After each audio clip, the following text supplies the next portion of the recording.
Atención, futuras y futuros estudiantes. La Universidad de Santiago de Chile te invita a ser parte del proceso de admisión 2025. Con 72 carreras de pregrado, becas, beneficios y servicios, esta es tu oportunidad para asegurar un futuro lleno de posibilidades. Explora las distintas vías de ingreso y postula a la USACH. Para más información, visita admisión.usach.cl. Tu futuro empieza aquí, en la USACH. ¡Atrévete! Jornada de jueves 26 de diciembre y comenzamos a cerrar este 2024. Sean todas y todos bienvenidos a esta nueva entrega del Chile que viene, nuestras conversaciones contingentes a través de todas las pantallas y plataformas de Súbela y Súbela News. Este es un momento especial donde aprovechamos de hacer una suerte de recap, un resumen, un recorrido, un repaso por todo lo que ocurrió en nuestro set, en nuestro programa durante esta temporada. Imaginen que tuvimos 70 invitados en 65 capítulos y en 2025 nuestro plan es seguir conversando sobre el Chile que viene. Arrancamos con lo que ocurrió en enero de esta temporada, donde entrevistamos en exclusiva al exministro del gobierno del presidente Boric, Giorgio Jackson, quien justo antes de partir a Europa respondió a la arremetida judicial contra Fidel Espinosa, senador del Partido Socialista, quien, recordemos, lo acusaba en aquel entonces de ser líder de una banda criminal. Revisemos parte de esa conversación. Lo primero es que yo, el momento en que presento la renuncia al presidente Gabriel Boric, yo dejo explícitamente en la carta de que voy a iniciar acciones para defender mi honra. El senador Espinosa, particularmente, él me trató de líder de una banda criminal y la verdad nadie me dio dentro del partido luego de que eso sucediera. Y al mismo tiempo, él presentó una ampliación de querella en Los Lagos para incluirme a mí como autor de 5 delitos, ¿ya? Gravísimos. Sin aportar, por supuesto, ninguna prueba, simplemente para agarrar tribuna comunicacional y poder tener tribuna comunicacional. Entonces, por lo tanto, no había ninguna posibilidad de diálogo con la mesa directiva del PS. ¿Esta era la única opción? La verdad es que a mí me hubiera encantado, de verdad, sinceramente, que no solo la directiva del PS o quienes puedan haber tomado alguna acción, hubieran conversado con él antes de que él hubiera presentado acciones contra mí. ¿Por qué él presentó acciones contra mí primero? O que él hubiese dicho lo que dijo a través de los medios de comunicación. Hoy día esto lamentablemente está judicializado, pero porque no hay otra instancia que permita que él reconozca que lo que dijo fue falso. A ver, la verdad es que mi impresión es que las acciones judiciales que yo he presentado, en este caso contra el senador Espinosa, ya tuvieron los primeros efectos porque él empieza a desdecirse de lo que dijo. Y eso creo que es una buena señal. Pero la verdad yo no tengo nada ni personal contra el señor Errázuriz, ni personal contra el señor Espinosa, ni contra los parlamentarios de la UDI, nada personal.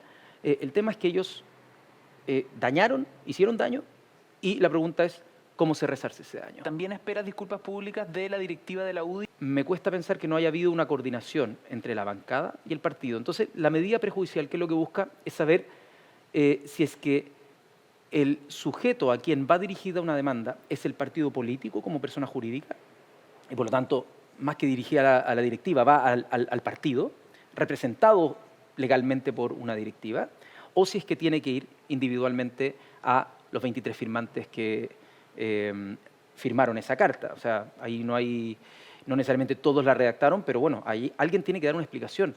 Continuamos repasando lo mejor de la temporada. Nos vamos hasta abril de este año, momento donde pudimos conversar en extenso sobre el caso Hermosilla junto a María Jaraquemada, abogada experta en probidad e integrante del Consejo para la Transparencia. Estuvimos también con Daniel Manucheri, el diputado del Partido Socialista, presidente de la Comisión Investigadora del caso Hermosilla, y también junto a Nicolás Sepúlveda, en aquel entonces editor periodístico de CIPER y autor de los reportajes claves, ¿no?, que hicieron estallar el caso.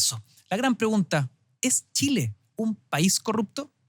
¿Sí o no? ¿Es Chile un país corrupto, María? Todos los países son corruptos. El tema es cuán corruptos somos y qué vamos a hacer respecto a la corrupción. Yo creo que en Chile hay corrupción, pero todavía no somos un país corrupto, no es una práctica generalizada. Los últimos grandes escándalos de corrupción los hemos conocido por algún evento como caótico, un escándalo o una filtración, ¿no? Entonces, yo creo que eso es preocupante, si las estructuras no detectan la corrupción, sino que aparecen por un tema fortuito, puede que ahí exista algo que no estamos haciendo bien, ¿no? Si uno mira la percepción interna, tal como la CADEM o como la CEP o la encuesta Bicentenario, la percepción interna es mucho más alta que los indicadores internacionales. No puede instalarse el sentimiento de impunidad, porque cuando tú instalas el sentimiento de impunidad, se generaliza la corrupción. ¿Cuál es la gravedad de lo ocurrido hasta la fecha y hasta dónde llegan los nexos del abogado Hermosilla? No sabemos hasta dónde llega, no sabemos cuál va a ser la magnitud. Yo creo que se ha repetido esto, pero esto es una prueba para el sistema de justicia completo, este caso, porque involucra también a personas importantes del Poder Judicial. Hermosilla es un personaje oscuro dentro de nuestro sistema. Pero hay que entender que Hermosilla finalmente termina siendo alguien que todas estas redes que ha construido las pone al servicio de gente mucho más poderosa que el propio señor Hermosilla. Esta temporada 2024 también tuvimos oportunidad de salir un poco del foco contingente y nos encontramos con el periodista Fernando Paulsen y también con Alejandra Matus. De hecho, estuvieron en nuestro set no solo revisando actualidad, sino que también algunos detalles desconocidos sobre su vida. Por ejemplo, su lado musical. Ambos periodistas y también con una carrera como cantantes. Revisemos. Nosotros, que nos queremos tanto, debemos separarnos, no me preguntes más. Fernando, pocos saben, pero uno de los talentos ocultos de Fernando Paulsen es... Yo canto. Pero en la ducha... No, tengo 466 canciones grabadas. ¡No! ¿Con o sin autotune, Fernando Paulsen? Sin autotune uso yo. Ya. No como Marcianeque, digamos. No, pero yo no tengo nada en contra del autotune, pero esta aplicación no usa tanto el autotune. Y la última profesora, que es la que más trabajó conmigo, la Gloria Pérez, que es una gran profesora de canto, iba a mi casa y buscábamos ahí y aprendí todas las cosas de decir esas cosas que entrenan los cantantes cuando están...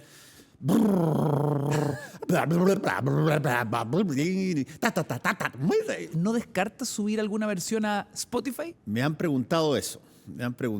Si es que lo puedo hacer. Ver La Memoria Infinita compitiendo por los premios Oscar, ¿qué significó para ti? No la he visto. ¿No la has visto o no la has querido ver? No la quiero ver. Le pido mil perdones a la realizadora, pero yo creo que no soy capaz de ver esa película. ¿No descartas ver La Memoria Infinita en algún minuto? Sí, la voy a ver.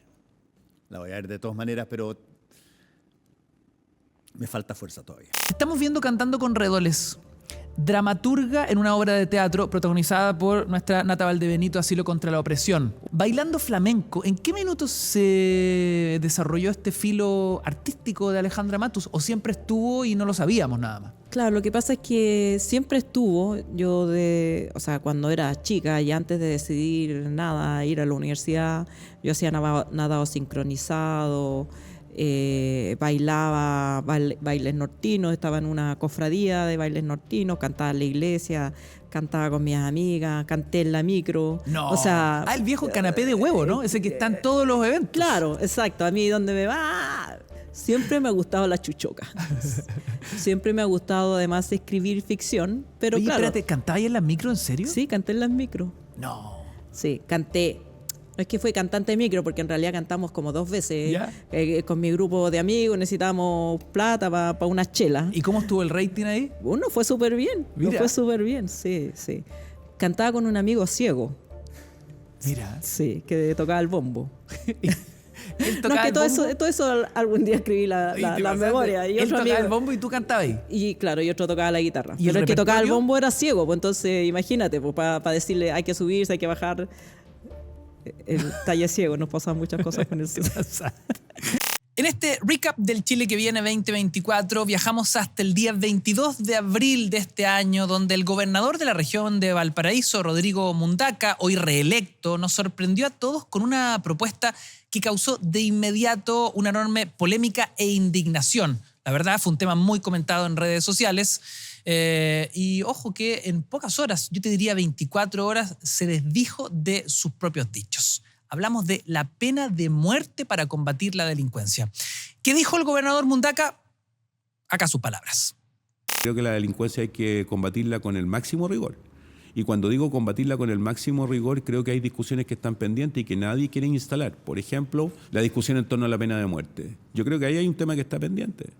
Hay un tema que está pendiente. Hay delitos que son hoy día que no tienen, por más que le apliquemos cadena perpetua, por más que apliquemos las mayores sanciones, pero cuando un delincuente entra al hogar de una familia X, viola a la madre, viola a los niños, mata al padre de familia, se apropia de los bienes materiales de esa familia, pero comete toda esta atrocidad, yo creo que esa discusión es una discusión que hay que tener hoy día. ¿Usted reinstalaría la pena de muerte en Chile? Yo creo que hay una discusión que está abierta y yo estoy completamente abierto a discutir con respecto a aquello. Yo creo que hoy día hay delitos que sobrepasan la comprensión humana. Hoy día hay delitos que no tienen, lo voy a decir así, que no tienen perdón, definitivamente.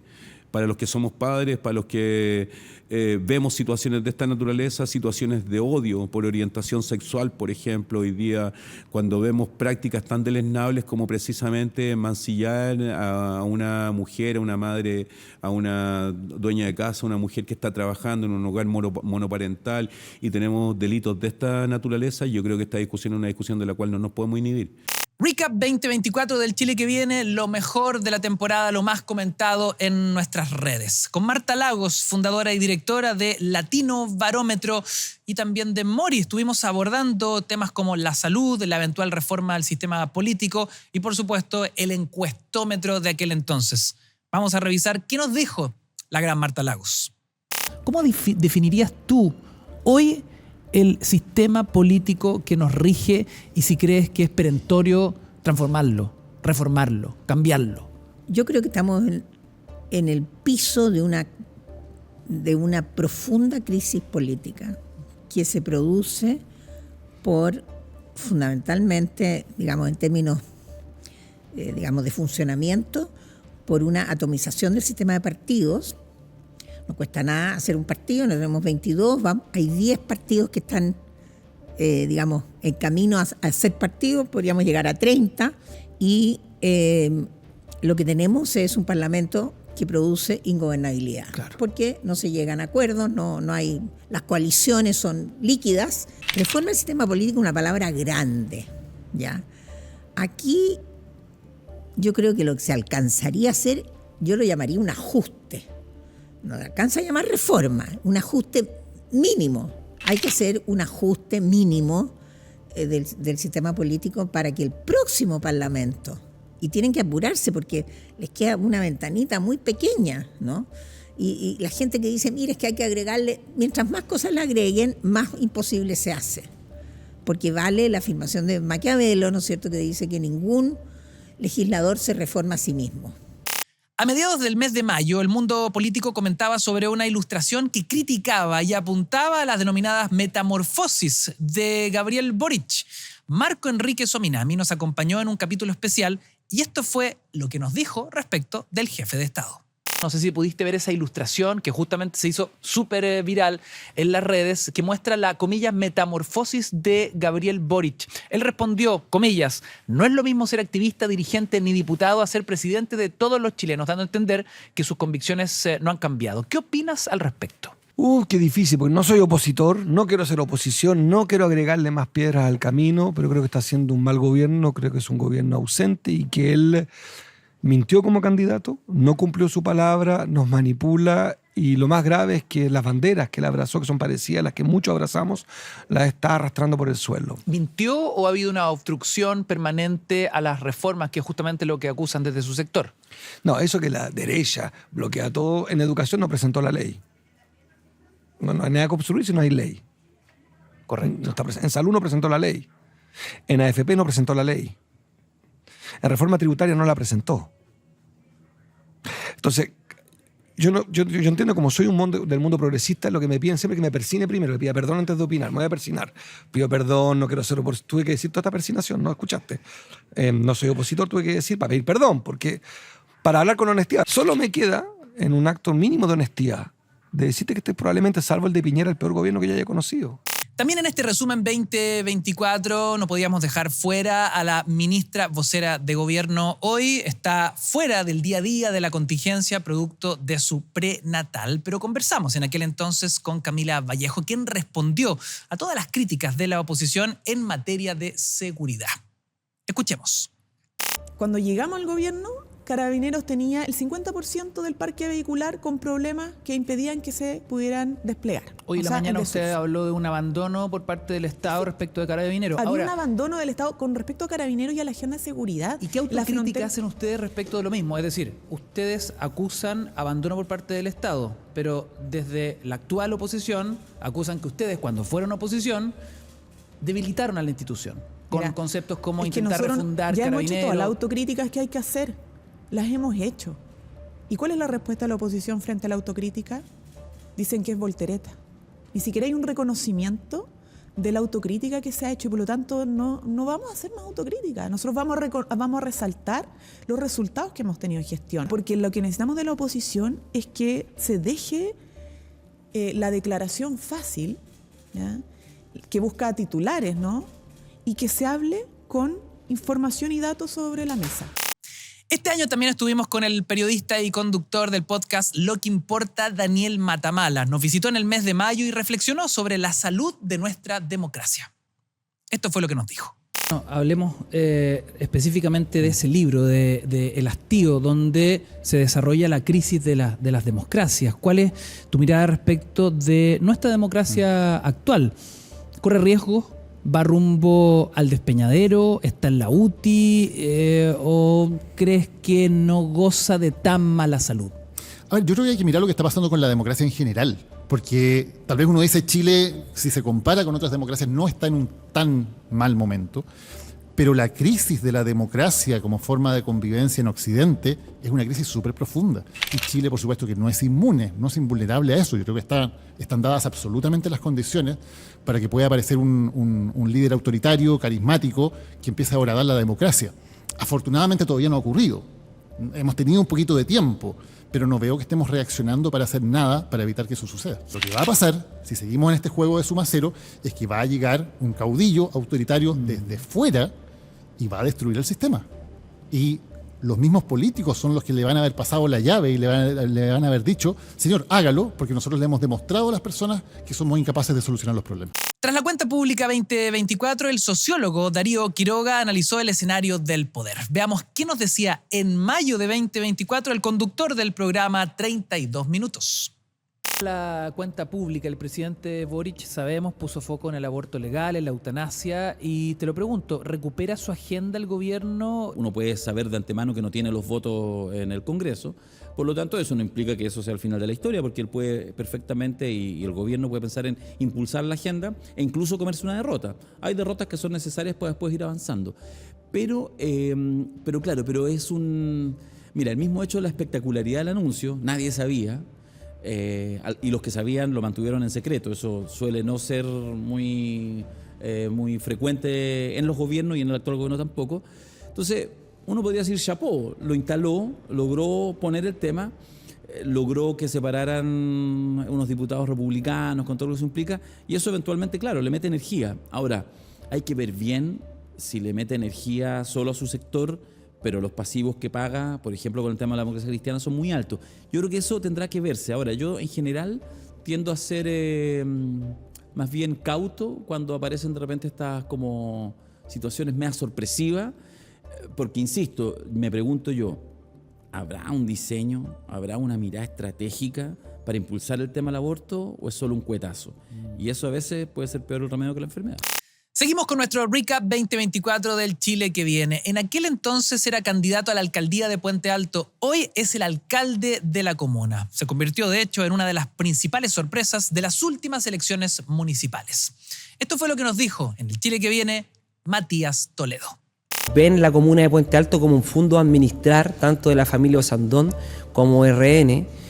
Sabemos que si nosotros llegamos a ganar la alcaldía de Puente Alto, que es lo más probable, se van a destapar un montón de casos de corrupción. Puente Alto ha sido una comuna ya más de 2 décadas dominada por la centroderecha. Somos una de las pocas comunas que todavía hace fila afuera de los CEFAM No entiendo cómo Carla Rubilar, por ejemplo, tiene un eslogan así como doctora Carla Rubilar. Yo le decía a nuestros vecinos, va a ser la primera doctora que va a pasar a la historia de Puente Alto, que estuvo 2 años en un cargo súper importante del municipio, ¿cierto?, en gabinete, y no fue capaz de solucionar una problemática tan sentida para nuestros vecinos y nuestras vecinas, que es la salud. Hoy día vemos, ¿cierto?, a Carla Rubilar visitando los albergues, caminando por el interior de los departamentos municipales. Una persona que yo creo que hasta las tortas que entrega en los clubes de adulto mayor son las tortas que tiene el municipio. Entonces vemos que es nefasta, como te decía, la administración estos últimos 10 años. Creo que Cala también es parte de eso. Nosotros creemos que Puente Alto era un negociado nacional, y si tú analizáis también la historia de Puente Alto, los candidatos que ha llevado la antigua concertación son puros candidatos malos. ¿Eres la mejor carta para competir con Carla Rubilar? Nosotros creemos que somos la mejor carta. ¿Es el 2024 el boom de las plataformas para adultos? Bueno, con la filósofa y también académica Diana Urenque estuvimos hablando sobre el amor, la fidelidad y el placer a propósito de las nuevas tecnologías. Esto fue lo que nos contó. Según datos de impuestos internos, fueron 17.000 las personas las que en la última temporada venden contenidos en plataformas como OnlyFans, en Artsmate en específico, que es el OnlyFans chileno. A mí me parece muy interesante porque muestra muchas cosas de Chile, pero también del mundo. O sea, el mundo es una cultura muy visual, ¿no? Todo es visual, los cuerpos parece que casi no se encuentran. Esto también está bien atestiguado. Nunca hubo menos como sexo, digamos, intercambio físico-corporal entre las personas, y más erótica a través de digitalidad. Entonces eso es interesante porque no es una cuestión como chilena nomás, sino porque estamos todo el rato con pantallas. Entonces yo creo que eso responde un poco a eso. Por otro lado también a que no están muy claros los códigos de la infidelidad, ¿o no? Por ejemplo. Claro, como que hay nuevas reglas. No, y como que no tenemos esto como de, oye, no sé, si estáis en pareja monógama y te acostáis con alguien más, es como infiel, listo. Claro. Pero en este caso es como que estás en pareja, pero pagas para ver un par de pechugas de más, un par de piedras de más, pero no pasa nada. Claro. ¿Califica o no como infidelidad? Entonces, de nuevo, aquí tenemos esta cuestión de escenarios de nuevas tecnologías, nuevas posibilidades de vincularnos, pero que todavía no tenemos códigos comunes y es re difícil hacerlos, porque tú dices, bueno, ¿qué dice que esto es infidelidad? ¿O bajo qué criterio? ¿O esto es poliamor? ¿Califica de poliamor a alguien que nunca has visto? Sin duda la noticia que impactó en julio de 2024 fue el denominado caso Macaya. Sobre este tema conversamos con José Andrés Murillo, presidente del directorio de la Fundación para la Confianza y denunciante del caso Caradima. Recordemos sus dichos.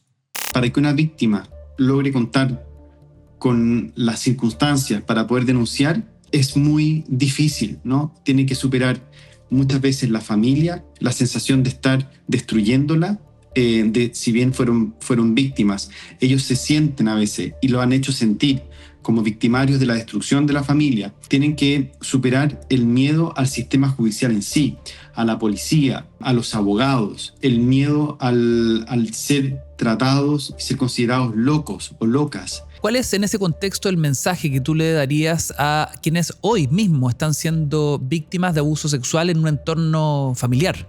Muy difícil. Yo creo que asuman o que se den cuenta de que la crisis no ha sido provocada por ellos, que la crisis ha sido provocada por quien ha cometido el abuso y que la denuncia, si bien va a provocar un terremoto en la familia, ese terremoto los va a dejar en un mejor lugar, los va a proteger. Tenemos que tener un pacto social nuevo, si bien estoy reflotando palabras de hace algunos años, pero ese pacto social va mucho más allá de una constitución, y algo que incluso dijo Gabriela Mistral el año 1927, el único nuevo pacto social que nos puede salvar de las grandes diferencias es un pacto social que apunte a la infancia. Recap 2024 en el Chile que viene. En el mes de agosto conversamos con Paula Walker, experta en comunicaciones estratégicas y exdirectora de comunicaciones del gobierno de Michelle Bachelet. ¿Qué fue lo que nos dijo? Ella enfatizaba en aquel entonces que la exmandataria no sería nuevamente carta presidencial. ¿Qué dirá la papeleta? Aún no lo sabemos. ¿Ves a Michelle Bachelet en una elección contra Evelyn Matei? No. A pesar de que las encuestas indican que la expresidenta Bachelet es, en este minuto, la única que podría ser competitiva desde el oficialismo frente justamente a la actual alcaldesa de Providencia. O sea, lo que dicen las encuestas, primero las encuestas son una foto de ese minuto y pueden cambiar mucho. Pero lo que dicen las encuestas hoy día es, Evelyn Matei hace un rato largo que lleva la delantera. Y eso, todos los estudios han sido como bastante... Ha sido consistente. Consistente, efectivamente. Y luego lo que hay es que a mucha distancia, mucha, o sea, probablemente la dobla, si es que no la triplica, dependiendo del tipo de encuesta, aparece la figura de la expresidenta Michelle Bachelet. A pesar que ha sido ella muy insistente en decir que no va a ir a un tercer periodo presidencial. Yo, sin hablar por ella, yo no hablo por la presidenta Bachelet, no soy su vocera ni mucho menos. Pero por todo lo que la conoces. Pero por lo que he visto y por lo que la conocí, yo trabajé 12 años con ella. Por lo que conozco a la presidenta realmente está haciendo un esfuerzo institucional desde su fundación por fortalecer liderazgo, porque la política chilena no puede moverse entre, en su momento fueron 16 años, Bachelet, Piñera, fueron 16 años donde solo estaban esos dos liderazgos. Eso lo rompe la llegada del presidente Boric, luego el presidente Piñera que fallece en el accidente. La presidenta Bachelet en ese escenario no va a volver a ser presidenta en un tercer periodo. Este año también pudimos conversar con una autora éxito de ventas, psicoanalista de profesión, Constanza Michelson. Con ella estuvimos discutiendo sobre el boom de los autodiagnósticos de salud mental en base a test en TikTok y redes sociales. ¿Qué nos dijo Constanza Michelson? Recordemos. En redes sociales hemos visto en el último tiempo una suerte de boom de los autodiagnósticos en cuanto a salud mental. ¿Cómo explicas tú ese fenómeno? Con los colegas la otra vez hablamos que nos llama mucho la atención. Yo llevo poco más de 20 años trabajando en clínica. ¿Esto es nuevo? Sí. A principios de los 2000 la gente no quería tener un diagnóstico. Que irse para el otro lado también es malo, porque los diagnósticos a veces también sirven para que uno pueda tratarse, ¿cierto? Claro. Y entender que algo te pasa, que tiene un nombre, a veces, claro, evidentemente te calma. Pero de ahí a la compulsión de entonces explicar todo lo que eres por una cuestión que es una metáfora, un consenso, convengamos, es lo que te decía hace un rato. Hay lenguajes que están ahí, o saberes que están ahí, pero no saben nada, pero no quieren ver nada de uno mismo, ¿no? Y a veces los diagnósticos también hacen eso. Y en eso estamos hoy día. A mí me parece que sí hay algo de eso, ¿no? Y lo que ves en redes sociales. Sin duda, una de las entrevistas más viralizadas de esta temporada fue con el destacado actor y director chileno Alfredo Castro. Pasó por el Chile que viene y conversó sobre cultura, recordó a sus personajes más queridos y nos entregó esta declaración que justamente ha sido la más viral respecto al tema de pensiones, que por estos días se sigue discutiendo en el Congreso. Yo tengo una pensión de 152.000 pesos mensuales después de imponerme 30 años, lo que yo podía, cuando podía. Me gustaría que la derecha tuviera argumentos ideológicos, políticos reales para no aceptar la ley de jubilación, de pensiones, la AFP, la ley de salud. ¿Por qué no aceptan? Y son puros eslogan, con mi plata no, los niños son míos, la educación es mía. Entonces ya, ok, bajemos el eslogan y explícame cuál es tu proceso mental, ideológico, político, tu proyecto a futuro, que tú no quieras darle pensiones buenas, humanas, dignas a los pensionados ahora, no mañana. ¿Tienes alguna esperanza de que se logre aprobar una reforma de pensiones? Con la derecha no, ninguna. Llevan 40 años obstaculizando toda reforma. Yo espero que mejor. Yo espero que la gente, el público, la gente de a pie, la gente que lo está pasando mal con sus pensiones, la gente vieja que debería estar bien pensionada, la gente que espera 8 horas en los hospitales, no vote por la derecha. Todo eso es la derecha en Chile. Todo ese maltrato cotidiano es la derecha. Para mí la derecha ha podrido este país. Yo soy de una generación... ¿Cómo se articula la política desde dentro? ¿Cómo es la artesanía de los pasillos del Palacio de la Moneda? Bueno, justamente de ese tema que a veces pasa a ser vertiginoso, sobre todo en tiempos de crisis, discutimos con Jorge Selume, el autor de Tiempos Mejores, exdirector de la Secretaría de Comunicaciones del segundo gobierno de Sebastián Piñera. Recordemos, ¿cómo fue esa conversación? Yo creo que Camila Vallejo tiene esa habilidad, pero tiene una habilidad extra. A ver. A mi modo de ver. Que ella realmente es capaz de contener las emociones. O sea, ella, su rictus, es muy difícil leerla. Entonces es muy difícil que la subjetividad de ella quede atravesada en la situación. Y eso pareciera que todos los temas pasan por ella, pero ningún tema pareciera tocarla o rasmillarla. Entonces esa es una habilidad, yo creo, notable de ella, que efectivamente puede navegar los mares, puede improvisar, pero los temas le pasan. No pareciera ninguna de las crisis que yo te nombraba al gobierno, si la gente las relaciona, las vincula a ella, no. Y eso es sumamente complejo de conseguir cuando uno tiene que poner la cara y dar la versión del gobierno respecto a casos que muchas veces no son favorables. Ya, y eso lo ves como una enorme plusvalía, entonces. Gigante. Fue el mes de septiembre cuando estuvimos conversando acá en El Chile que Viene con el sociólogo, escritor y analista Eugenio Tironi. Estuvimos repasando en aquel entonces el vínculo entre Sebastián Piñera y el presidente Gabriel Boric. ¿Cómo y por qué dijo esto? Veamos. El año pasado fue la conmemoración justamente de los 50 años del golpe y en aquella oportunidad el presidente Boric no logró convocar a los partidos de Chile Vamos en una declaración conjunta. ¿Cómo analizas que la derecha no haya firmado esa declaración y por qué crees tú en la reflexión no ha costado tanto llegar a un acuerdo mínimo respecto de nuestro pasado? Este es un episodio negro para la derecha chilena. Debió haber aprovechado esta oportunidad y hoy día mismo cuánto le pena a no haberla aprovechado. Esa carta que sí firma el expresidente Piñera por la democracia siempre, ¿crees tú que fue su último gran gesto republicano antes de partir? ¿Crees que por eso Boric lo define en su minuto como un demócrata? Yo creo que sí. Yo creo que eso creó un nexo muy afectivo y emocional, muy íntimo entre los dos. Yo creo que el presidente Boric se sintió respaldado en un momento muy difícil, muy crítico. Claro, donde se hacía la invitación y no... Siempre aguda, incisiva y contingente, la mirada del sociólogo Alberto Mayol. El silencio de Andrés Chadwick, las implicancias para Chile Vamos a propósito de las esquirlas del caso Hermosilla, fue parte de lo que conversamos con él en aquel entonces. Seguimos en nuestro recap 2024 acá en El Chile que Viene. ¿Cuánto daña el silencio de Andrés Chadwick a la UDI, a Chile Vamos y, por cierto, al piñerismo y su legado? Los políticos, tal como hay gente que considera que el poder es dinero, hay otros que consideran que el poder son votos. Entonces hay gente que considera que porque tiene votos tiene poder. Los políticos están pensando en los votos, los empresarios están pensando en su dinero y nadie está pensando en que esta profundidad del problema requiere una cierta estructura de poder. Andrés Chadwick y compañía están vacíos de poder porque el jugador que mantenía la capacidad de ir ganando batallas, Sebastián Piñera era un caso muy extraño.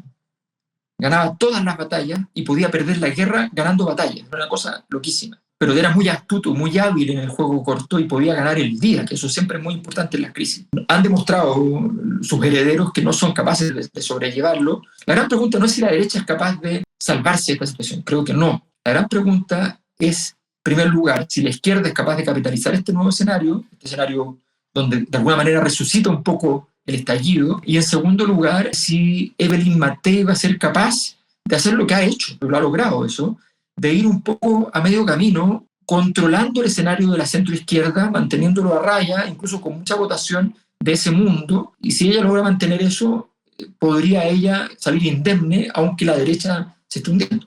Esta temporada también estuvo muy marcada por el destape del millonario sueldo de Marcela Cubillos, que claro, abrió un manto de dudas sobre la Universidad San Sebastián. ¿Es esto una caja pagadora para el piñerismo? Sobre esto estuvimos conversando con Juan Pablo Figueroa, periodista y autor de La Gran Estafa, cómo opera el lucro en la educación superior.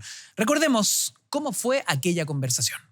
¿Podría la Universidad San Sebastián ser una caja pagadora para campañas políticas? Sí, se podría hablar también de una caja pagadora si es que efectivamente vemos que se está sobrepagando por plata excesiva por pegas que no lo valen. En el último tiempo, y sobre todo bajo el alero y bajo la presidencia de Andrés Chadwick, si nos damos cuenta es como que el gran núcleo del piñerismo, o sea, por ejemplo, a quienes veíamos antes en Fundación Avanza Chile, a quienes participaron en sus campañas, quienes fueron gran parte de su gabinete, el exministro Julio Samit, donde estaba Felipe Ward, donde estaba Andrés Chadwick, donde estaba también la misma Marcela Cubillos, pero además también vemos a quien lo investigó, a Manuel Guerra, que también, y ya hemos sabido en el último tiempo a través de las investigaciones de CIPER y la investigación también de la Fiscalía y las filtraciones de los audios, es que también ahí también está todo el vínculo con que se ha abierto mucho también como los vínculos que había con las investigaciones de Dominga, la intromisión en ciertas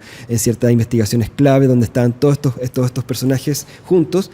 y que los agrupa en este momento la Universidad de San Sebastián. Si esto se le estaba pagando a Marcela Cubillos, ¿cuánto se le estaba pagando a todos estos otros? Recap 2024, lo mejor de la temporada del Chile que viene este año. 14 de octubre viajamos a una conversación que sostuvimos con el abogado Mauricio Daza, querellante de los casos Penta, SQM y Cascadas.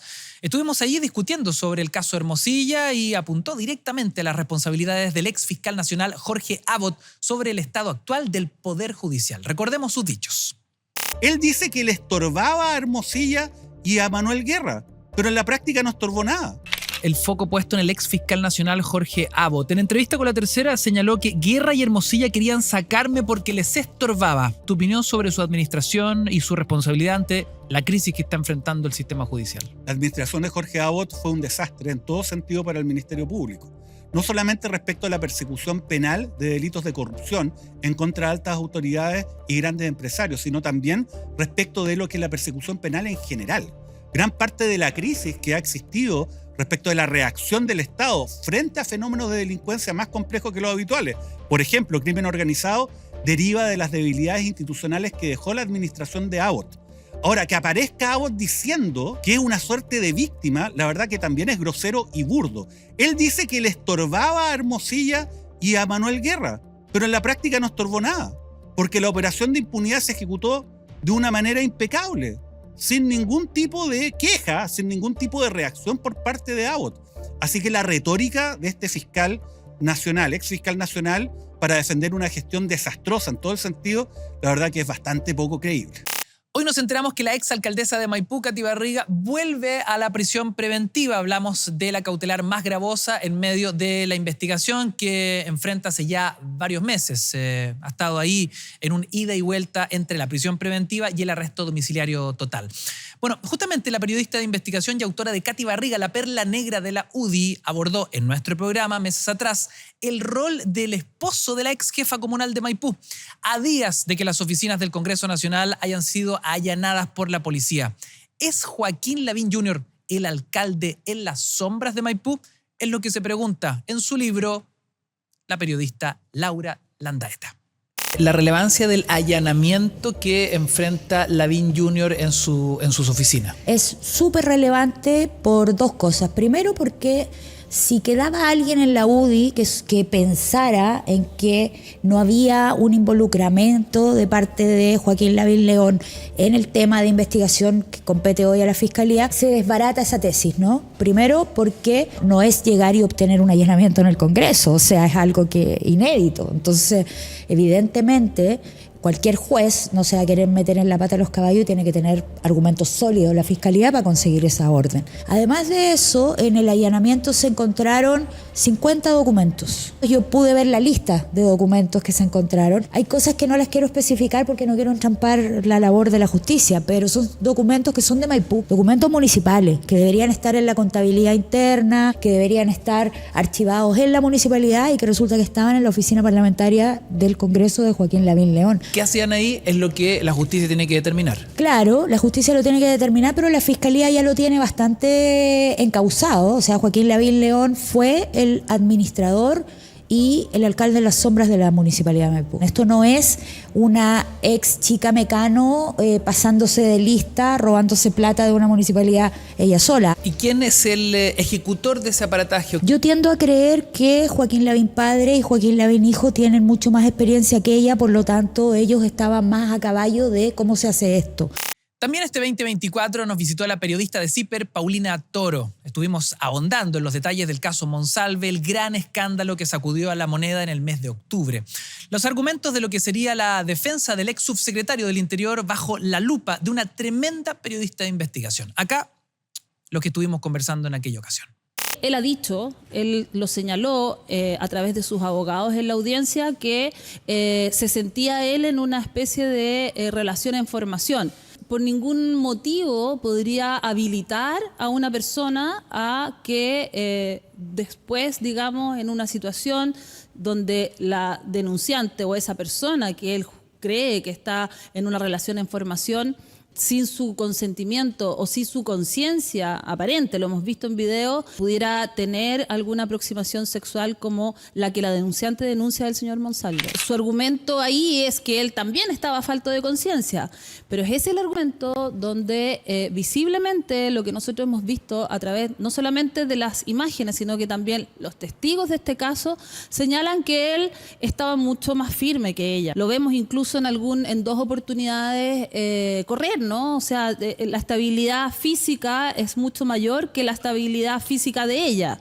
Bueno, esos son los considerandos que en algún minuto el juez a cargo de su prisión preventiva lo tomó en cuenta, ¿no? Y tras la segunda vuelta de gobernadores, el doctor en ciencias políticas y autor de Democracia Muerta analizó los resultados y nos contó quién era la gran derrotada en aquel entonces. Veamos qué nos dijo Juan Pablo Luna. Ayer la gran perdedora es Evelyn Matei. ¿Cómo lees en primera instancia los resultados de las elecciones de segunda vuelta de gobernadores? Tú vas para atrás 3 semanas y mirás las municipales. El día siguiente la gran ganadora era Evelyn Matei. Pasaron 3 semanas, pasaron cosas que debieran haber favorecido a Matei, ¿no? Como el gobierno enredadísimo con el caso Monsalve. Y ayer la gran perdedora es Evelyn Matei. Tanto en términos de que pierde lo que ella definió como la madre de todas las batallas y esta idea de plebiscito para medir, digamos, la fuerza entre la oposición y el gobierno en la región metropolitana, pero también en términos de 2 candidaturas con las que se jugó mucho, como la de Pepa Hoffman en la quinta y como la de Francisco Rego en la región metropolitana. Tenés un electorado más bien moderado, un electorado razonable que ha mostrado razonabilidad en buena parte de las últimas elecciones y un sistema político que intenta competir en lógicas más estridentes, a veces polarizando muy fuertemente en base a clivajes o a divisiones que a la gente no le hacen mucho sentido. La gente está premiando gestión, está premiando buenos liderazgos, está premiando gente más bien razonable. Y a mí lo que me llama la atención es que el sistema político como tal no logra decodificar ni conectar con eso. Crisis en la moneda instalada por los casos de abuso y acoso fueron analizados también este año por Alejandra Castillo Ara, directora y académica del Departamento de Derecho Penal de la Universidad Diego Portales. Eso ocurrió el día 28 de noviembre. Recordemos aquel análisis en el Chile que viene. ¿Cuáles creen son las deudas y promesas cumplidas del gobierno feminista en materia de género? Yo creo que son muchas. Yo soy muy crítica de este gobierno. Yo coincido plenamente con Daniela. O sea, yo no creo que la derecha lo haya hecho mejor, lo vaya a hacer mejor por ningún motivo. Pero yo ya estoy en un punto entre qué es lo muy malo y qué es lo malo. Estoy un poco desesperanzada, debo decirlo. Precisamente porque uno dice, bueno, pero se han creado muchas leyes feministas. Y uno dice, bueno, ¿cuáles son las leyes feministas? Porque en materia de femicidio tenemos muchos femicidios, pero ¿han bajado las cifras? Parece que no.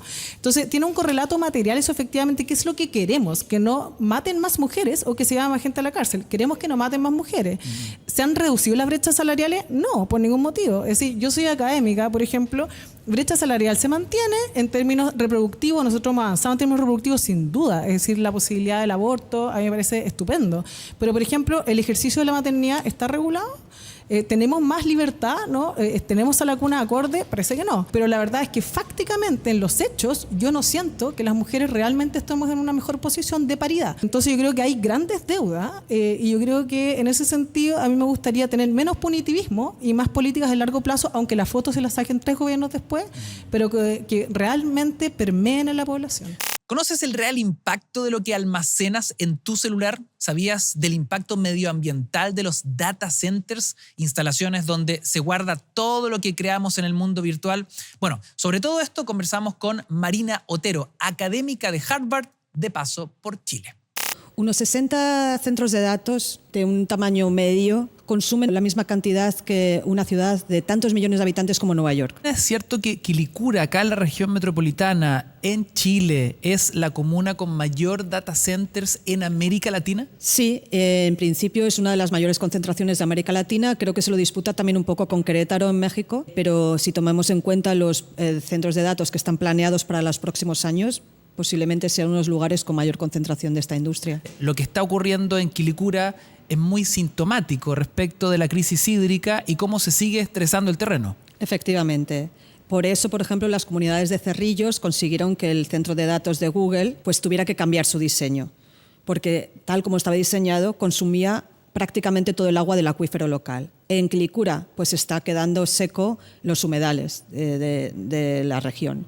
Entonces es muy importante que las empresas den datos concretos de consumo y además que podamos también pedirles responsabilidades, ¿no? En este caso hay tecnologías que permiten un menor consumo de agua, pero muchas veces las compañías no las introducen hasta que el gobierno, los ciudadanos lo requieren, porque hay veces que te sientas a negociar con Google y no sabes qué pedirle, pero le tenemos que decir, oye, ¿por qué en Noruega estás utilizando este tipo de refrigeración que es más sofisticada y aquí en Chile de repente utilizas una que es de hace 10 años y que consume más agua y energía? Nosotros también queremos la última tecnología que es más eficiente.